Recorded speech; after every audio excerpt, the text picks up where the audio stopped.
রান্নাঘরে ঢুকেই আগে চুলাটা জ্বালিয়ে দিয়েছি। আসলে ঝটপট কিছু রান্না করতে হবে, এই জন্যই তাড়া। তারপর কড়াইটা বসিয়ে দিলাম। আসসালামু আলাইকুম, কেমন আছেন সবাই?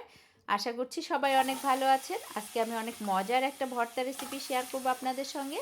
তো অবশ্যই আমার সঙ্গে থাকেন আর শেষ পর্যন্ত ভিডিওটা দেখে বলবেন কেমন হয়েছে। এই ভর্তাটা এত সহজ যে যে কেউ একবার দেখলে এটা বানিয়ে খেতে পারবেন আর খুব সহজেই হয়ে যায়। বেশি কোনো তামঝাম করতে হয় না। তো আজকে ভর্তাটা আমি করছি সিম দিয়ে। এখন যেহেতু প্রচুর পরিমাণে সিম পাওয়া যাচ্ছে, আর এগুলো কিন্তু আমার গ্রামের বাড়ি থেকে আনা, আমার নিজের গাছের সিম।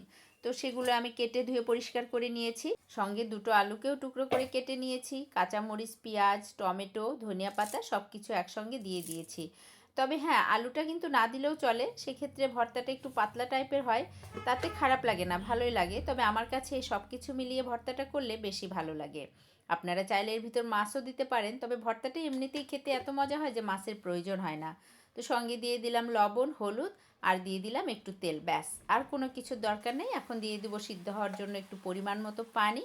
আর কোনো ঝামেলা নেই। এখন ঢেকে আমি এটাকে রান্না হতে দেবো। এটা যতক্ষণে রান্না হবে ততক্ষণে কিন্তু আমি বাদবাকি অনেক কাজ সেরে নিতে পারবো। এই জন্য এই ভর্তাটা আমার কাছে ভালো লাগে যে এর পিছনে বেশি সময় ব্যয় করতে হয় না।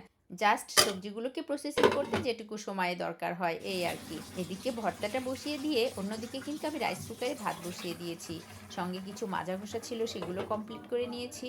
আর দুপুরে রান্নার জন্য প্রিপারেশন সেটাও রেডি করে ফেলেছি। তো অলরেডি আমার সবজিটার পানি টেনে গিয়েছে। এখন আমি নেড়ে চেড়ে বাড়তি পানিটা একটু শুকিয়ে নিচ্ছি, কারণ বেশি পানি থাকলে পানসে পানসে লাগবে।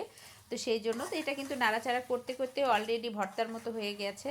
তো আমি হাতের ভাজনিটা দিয়েই এটাকে ম্যাশ করার চেষ্টা করছিলাম, তবে আমার এই ভাজনিটার মাঝখান দিয়ে ফুটা ফুটা, এই জন্য আর কি ভালো করতে পারছিলাম না।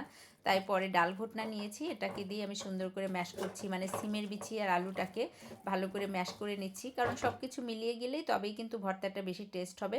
আর দেখেন এটা কত ইজি, যে কেউ করতে পারবে। ব্যাচেলার যারা থাকেন একা একা, তারাও কিন্তু এটা খুব সহজেই করে নিতে পারবেন।